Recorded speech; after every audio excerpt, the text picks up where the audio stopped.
The sun was setting, casting a warm orange glow over the small village square. The youth of the village had gathered around an old man who sat on a wooden stool, leaning on his walking stick. His face was lined with age, his eyes sharp and full of stories. The fire crackled nearby, and the old man's voice, raspy with years of experience, filled the quiet evening air. "Children," the old man began, his voice slow and deliberate, "you think your struggles are new, that the challenges you face are unique. But let me tell you, this land has seen such things before. The very ground you stand on remembers the footsteps of those who came before you. I'm going to tell you a story about a man named Oguma from the Njenj community." He paused, his eyes scanning the curious faces of the youth in front of him. Oguma, the old man continued, was a visionary. He was born in a time when the Njenj community was in chaos. The people of Njenj were divided, confused, and they blamed each other for every failure. The different tribes in the community always pointed fingers, always finding someone else to accuse for their misfortunes. They believed they were superior to others, more intelligent, more successful. But in reality, they were lost. The old man shook his head, a look of sadness crossing his face. The youth of Njenj, he went on, were no different. They thought the only ways to success were through internet fraud or even more dangerous, diabolical means. They no longer valued education or hard work.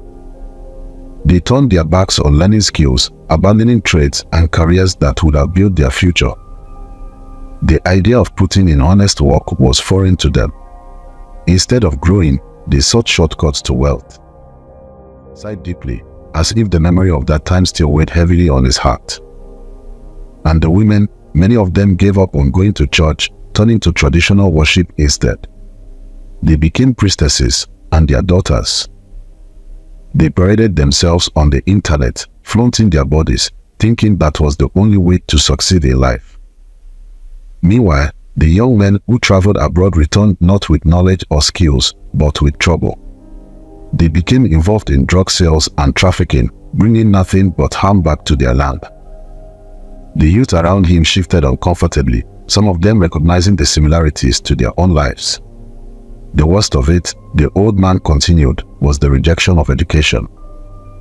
The youth of Njenj thought school was a scam. Why spend time learning when there were quicker ways to get rich? And when things went wrong, instead of reflecting on their choices, they ran to social media, crying out, blaming other tribes, particularly the Muslims, for their woes. The old man paused again, letting the weight of his words settle in. But in the midst of all this darkness, there was Oguma. He was different. He had traveled the world, seen what progress looked like in the West, witnessed the efficiency of Asia. Oguma believed in the future of Njenj.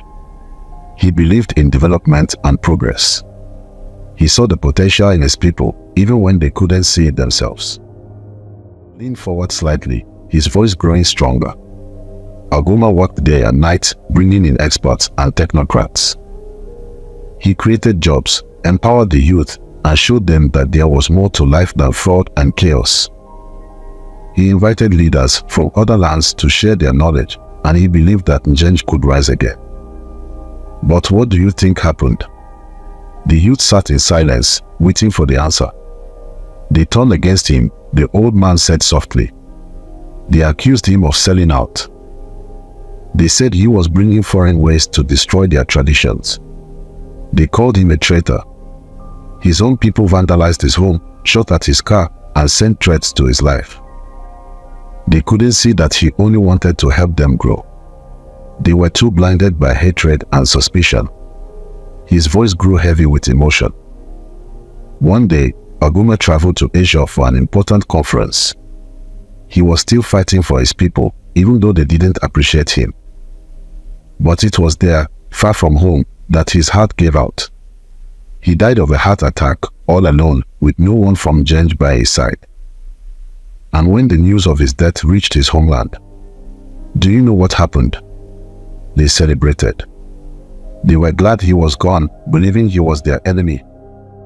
Gasp rippled through the group of young listeners. But not long after Oguma's death, the old man said, his voice growing quieter. Things started to fall apart. The jobs he had created disappeared. The hope he had brought vanished. The enemies of Njenj saw their chance, and with Oguma gone, there was no one left to defend the community. The youth who had mocked him were left directionless, lost without his guidance. And the people who had once turned their backs on him now wept for what they had lost. But it was too late. Oguma was gone. He paused again, letting the silence stretch, allowing the story to sink in. And what became of Njenj after that? The old man asked. The community fell deeper into chaos. The people regretted what they had done, but their regret could not bring Oguma back. They wished they had listened to him, wished they had understood what he was trying to do. But it was too late. The old man's voice became firmer as he looked into the eyes of the youth.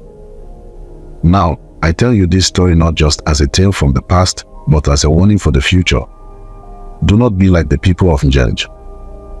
Do not reject those who come to help you, even if they bring new ideas or challenge your old ways. Do not fall into the trap of thinking success comes from shortcuts.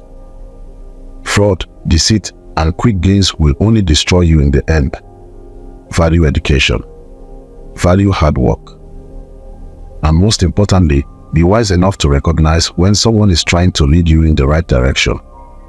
The youth sat in silence, reflecting on the story they had just heard. The world is changing, the old man said quietly. It is up to you to change with it. Do not be like the people of Njenj who drove away their only hope. Do not wait until it is too late. Embrace the future, but never lose your values. Work hard, learn, and grow. Do not play with the bird in hand, thinking there will always be another. Be wiser. Be better. With that, the old man rose slowly, leaning on his cane, and walked away, leaving the youth to ponder the story of Oguma and the lessons they could learn from the past. The end.